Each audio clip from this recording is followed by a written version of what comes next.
itong mga pagsubok. Sabi ko, Lord, bigyan mo ako ng lakas ng pagsubok kung makayanin ko. At kung may mga pagsubok pa, ibuhos mo na, Panginoon. Hello? Kaya ang pagsubok, pagsubok sa atin, titistingin tayo sa ating pananampalataya. Amen? Kung ano ka dyan, makasubida ka, makalagpas ka dyan, another blessing na naman. May pagsubok, pag nakalampas mo yan, another blessing naman. Tuloy-tuloy lang sa Panginoon. Huwag kayong tumigil. Amen? Yun. Kaya salamat na kami ay may building na at kami ay nakahinga na at salamat naman may mga members na tumutulong sa church. Kaya ang ating lesson ngayon is about cooperation. Amen. Mag-cooperate talaga tayo. Okay? Tingnan natin, basahin natin ang ating text ngayong hapon, Philippians chapter 2, verse number 12. Tayo tumayo. Philippians chapter 2, verse number 12. Let us read all together now. Wherefore, my beloved, as ye have always obeyed, not as in my presence only, but how much more in my absence. Work out your own salvation with fear and trembling. Tayo mananalangin, Panginoon, salamat po sa service namin ganyan umaga. Salamat, Panginoon, na may mga naligtas at salamat sa kaalaman ni Pastor Jinky na hiniwalay mo na niya ang mga nangailangan ng kaligtasan at salamat, tumanggap sila, Panginoon. Ngayong hapon, i-bless mo ang mensahe at gamitin mo ako, Panginoon, ang inyong banal na espiritu ang manguna at magbigay sa amin ng kaalaman para makauwi kami mamaya ay mayroon kaming nakitang mensahe mula sa inyong Bible. Salamat po sa lahat. Dalangin sa pangalan ni Jesus. Amen. Salamat. Choose to obey. Saan? Sa Panginoon. Kami mga pastor, hindi naman kami magpirsa sa inyo. Pero ang utos sa Bible, always choose to obey. Oh, mayroon bang kumukontra sa pastor dito? Wala. Kasi kung may kumontra sa pastor, ang mensaheng ito para sa iyo. Para sa lahat ng mensahe. Wala akong mimensyunin na pangalan. Amen? Nakaredy na kayo? Sinturon ninyo. Kita na ninyo. Baka pagkatapos nito, sabi nyo, grabe naman yung pastor, parang siya ang may-ari ng church. Ang may-ari ng church, Diyos. Hindi inyo sa pastor ko, hindi rin sa inyo. Ang Diyos ang may-ari. Kami lang ang mga mensahero dito sa simbahan. Kaya sabi ng Bible, wherefore, my beloved, as ye have always obeyed. Pag may utos ang Panginoon sa inyo, sinusunod ba ninyo? Amen. Sundin ninyo kasi utos sa Diyos yan. Hindi naman ibig sabihin, magsalita ang Diyos sa langit, sabihin nga, hindi. Ang utos ng Diyos, idaan sa pastor. Panginoon, pastor. Hindi, Panginoon, sa inyo. Hindi. Mula sa Panginoon hanggang sa pastor. At ang pastor ang magsabi sa inyo. Halimbawa, sa winning, hindi na yan sabihin sa Diyos sa inyo. Ibigay sa puso sa pastor yan. Ang word na soul winning. Kaya ngayong hapon, mag-aral tayo, paano gumawa at tumulong sa gawain ng Panginoon. It is good to enjoy the blessing of God as we obey His will. Kung palagi tayong sumunod sa utos ng Diyos, napakasaya talagang mabuhay sa Diyos. Amen. Pag masunurin ka, sabi po ng Bible, mga kapatid, ang lagi po ang sinasabi po ng salita ng Diyos, if you really want to enjoy the blessing of God, the key is what? Obedience. Obedience. Masunurin sa Diyos. Salamat sa accommodation ninyo, ha? Talagang masaya kami dyan. May gawain, huwag ang pabigat kay pasto lang. Dapat ang kabigat nasa lahat. Kaya number one, mga minamahal, blessing, as my introduction, in Deuteronomy chapter 11 verse number 26, anong sinabi ng Bible? Oh, anong sinabi? Behold, in verse number 26, 11 verse 26, behold, I set before you this day a blessing and a curse.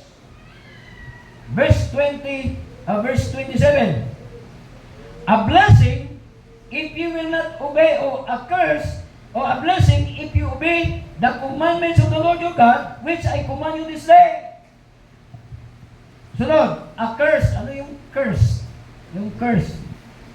Di ba tunglo lahat, tunglo? Ito ang katumbas ng blessing. Tunglo hunta.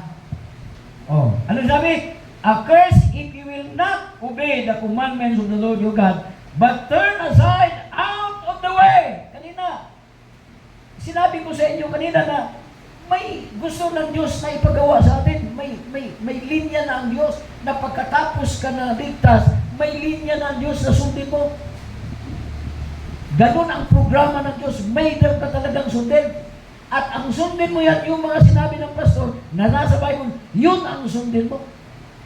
Kaya, a blessing if you obey.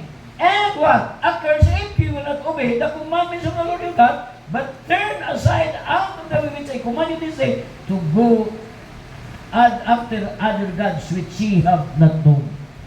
Kaya ngayong hapon, 3 points lang ang ating pag-usapan. Una, cooperative obedience. Amen? May sasunod pa, may 20 second pa. Kung hindi ka nag-involve ngayon, mag-involve ka na. Kasi ang involvement, mga kapatid, that is cooperation. Cooperative. Lahat tayo. Oh, sabihin mo na, ano naman yan, pupunta na lang ko pag anniversary. Oh, kasi ang galing ko, kain lang eh. Wala akong ibang magawa dyan, kain lang. Hindi po.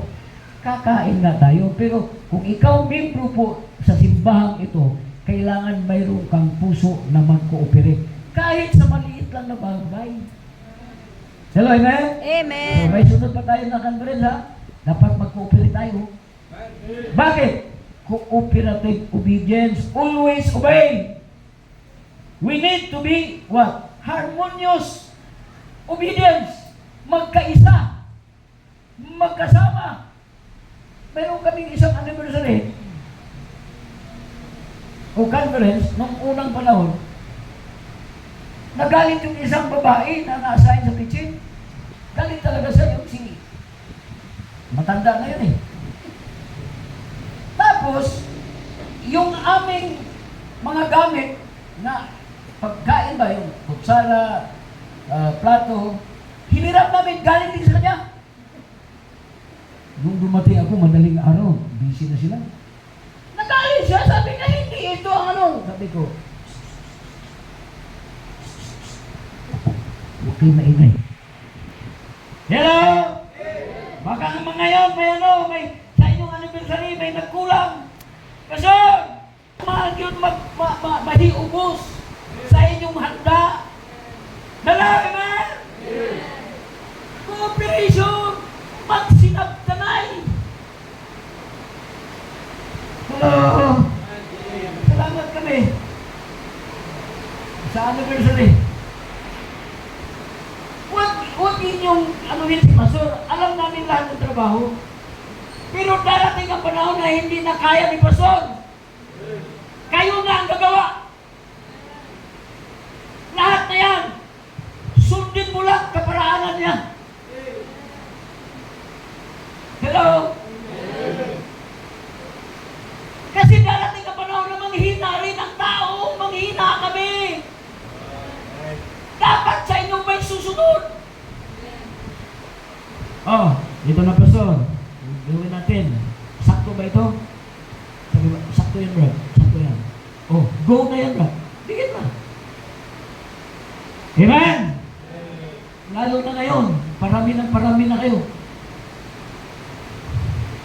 Kailangan yan sa mga pastor. Huwag ang pastor iwanan nito. Dagan dito, dagan diri, punta dito, punta diri. Kayong mga membro.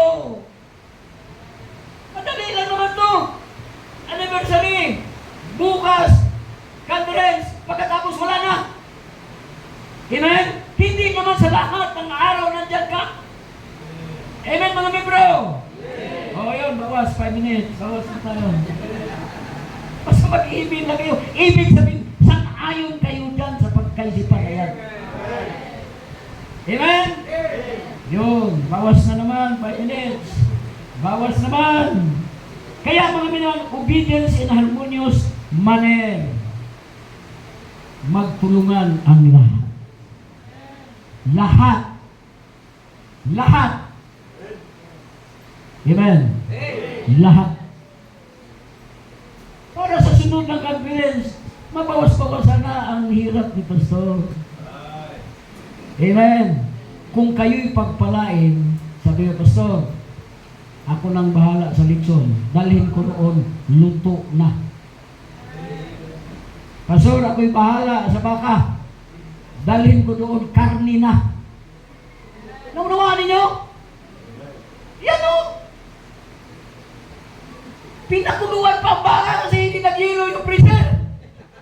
Anong oras sa tulog? Alas 3! Grabe! So sa sunod na conference, dapat mabawasan na ang trabaho ni Pastor. Pastor, ako dyan. Ako dito. Salamat sa ikip.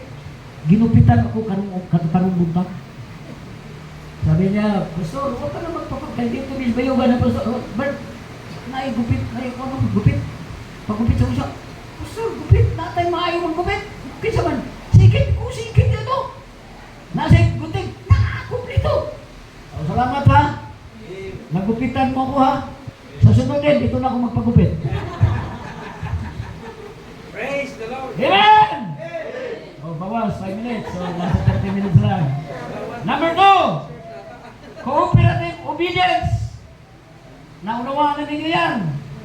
O, pangalawa na tayo. Christ-like obedience. Grabe ang pagka... Anong klaseng obedience? Verse number 5. Philippians 2, verse number 5. Anong klaseng obedience sa Panginoon? Notice, let this mind be in you. Mind ng Panginoon ito ha, which was also in Christ Jesus. Verse number 6, who being a form of God, though it not robbery to be equal with God, mga minamahal. Verse number 7, anong sinabi? Oh, verse number 7, nasuot ako dito ha. Verse number 7, Philippians chapter 2, verse number 7. Anong sinabi sa verse number 7 sa chapter 2? Anong sinabi? But made himself of no reputation.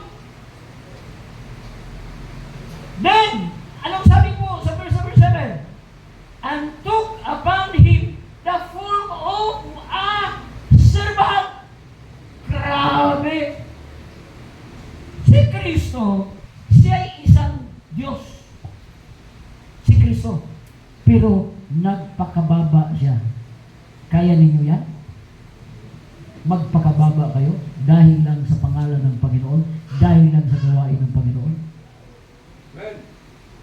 Doon sa amin, may mga manager doon. Pero handa silang maglinis sa building. Handa silang magpaturo sa pastor. Amen. Kaya ang church gumugro kasi ang lahat nag-cooperate. Ang lahat may puso katulad sa pastor. Pakumbaba. Alam naman natin kung ano ang pakumbaba. Nasa Bible din ang pakumbaba. So in verse number 7, malinaw yan ha? Malinaw yan. Sabi ko ng Bible, ang klaseng pakumbaba, mahalaga. Amen? Sana maintindihan ninyo. Christ-like obedience. Being in a form of God, who is not robbery to be equal with God. Mga minamahal, siya ay nagpakumbaba. Always choose to obey. Halimbawa, punta ka rito. Pastor, pwede akong ngayong araw wala akong trabaho. Saan ako magtrabaho? Yun! Napakaganda pag anong membro. Amen? Pastor, wala akong ano ngayon, pasok. Anong gagawin ko, Pastor? Kasi hindi ko alam. O, i-assign ka na, Pastor, dyan ka, Brad. Ako gawin. Huwag kang mamili. Pag sinabi ng Pastor John Gabriel, gawin mo. Kalooban ng Diyos yan. Amen. Kaya sa sunod, Pastor, ready na itong mag-obey. Handa na kayong sumunod sa Panginoon. Ang ginagawa, ganun lang naman ang ginagawa doon. Masunurin lang. May mga nag-opisina doon pagdating dyan. Pero may mga young people na rin na tumutulong. Pagka Sabado, lahat ng young people tulong linis sa simbahan. Lahat. Kung may asawa na sumama dyan, lahat magtulong-tulong. May maglinis, may magpunas sa upuan, may maglinis sa mga itong door, itong bintana, ilinisan yan, ang salamin, punasan, para pagkalingko, malinis. Masaya lahat. Amen? Bakit? May cooperation ang lahat. Sana naintindihan natin, ha? At sana sa sunod, lahat tayo isama-sama. Masaya pag sama-sama lahat. Yes! Amen! 25 minutes lang. 25 minutes. Palit na palit po. Okay, so, always choose to obey. Kaya sinabi sa verse number 12, basahin natin. Chapter 2, verse number 12. Wherefore, my beloved, as ye have always obeyed, not as in my presence only. Nandiyan si Pastor, maglinis tayo. Pag wala si Pastor, ay, Pastor, maglinis tayo. Kahit wala ang Pastor, pag naglinis kayo, maglinis kayo. Kahit wala nakakakita, maglinis kayo. Bakit? Ang Diyos, nakita ka. Hindi ka pala naglinis, ha? Pinayan kita dyan. Hello, amen? Naglinis tayo kasi para ito sa Panginoon. Para ang mga members bukas, masaya sila kasi malinis ang simbahan. Amen? Kaya, salamat.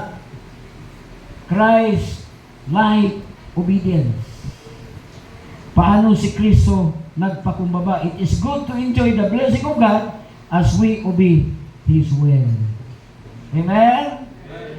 Kaya nga sa Biblia, malinaw yan. Malinaw yan. Ang lagi pong sinasabi sa salita ng Diyos is if you really want to enjoy the blessing of God, the key is what? Obedience. Mga minamahal. Number 3, the last. Mabilis na, no? Pag sumunod kayo sa Panginoon, hindi ko na pamain ito. Pag sumunod lang naman ang problema natin. Pero kung naunawaan na ninyo nga, lahat pala tayo'y magsama-sama. Kung naunawaan na ninyo, makita natin sa 22nd anniversary. Sana magsama-sama na tayo. Amen? Siguro pagpunta ko rito, yung baboy, karne na, yung ay, naku, napakasaya. Amen? Sige, tingnan natin. Then number 3, consistent obedience. Ano yung consistent? Hindi lang kayo nag-anniversary. Doon ako, sa lahat ng panahon! Kaya ninyo? Kaya ninyo kay mga anak na kayo ng Diyos. Amen. Hindi lang sa anniversary. Pag nagtawag si Pastor na may tulong, may mga trabahoin sa simbahan, kung wala kang ginagawa, punta ka doon. Pastor, nandito ako. Anong maitulong ko sa inyo? O Brad, akyatin mo yung niyog. Pastor, huwag na. Akyatin mo. Akyatin mo. O pag akyat mo, sikunin mo yung mga lahing na dyan. Yung mga tuyo na. Kunin mo lahat dyan. Pagkababa, ikagod na yan, kagod. Kay maggata ta og manok. Grabe. Kay atong paniudtuhon. Amen! Hindi naman pag babae ang pakyatin. Hindi babae. Magpantalon yan. Lalaki lang ang paakyatin sa Diyos. Ang babae ang nasa baba. Amen! Kaya salamat. may mga tao na pastor, may mga membro na dito na handang sumunod. Consistent obedience. Hindi po pakitang tao. Hindi po. Kaya sabi niya, do all things without murmuring and disputings. Saan makita natin yan, mga minamahal? Saan natin makita? Oh. Saan makita? Verse 1 Thessalonians chapter 2, verse number 4. Chapter 2, verse number 4. But as we were allowed of God to be put in trust with the gospel, even so we speak, not pleasing men, but God which strike our hearts. Ang pagsunod natin dahil sa Diyos. Hindi po pakitang tao. Hindi po. Sabi niyo, do all things without murmurings. Kung talagang ang inyong espiritu ay what? Servant. Pag sinabing servant, pagdating sa Panginoon, lahat tayo ay servant. Kaya namin trabaho, kaya namin lahat yan. Pero marami na tayo, dapat lahat kumilos. Okay? Hindi ka nagmamalaki, hindi ka, Kapatid, the example used to the Apostle Paul is no other than the greatest example, Jesus Christ. Kaya number one, anong number one natin? Cooperative obedience. Sama-sama tayo. Ang kasunod, Christ-like obedience.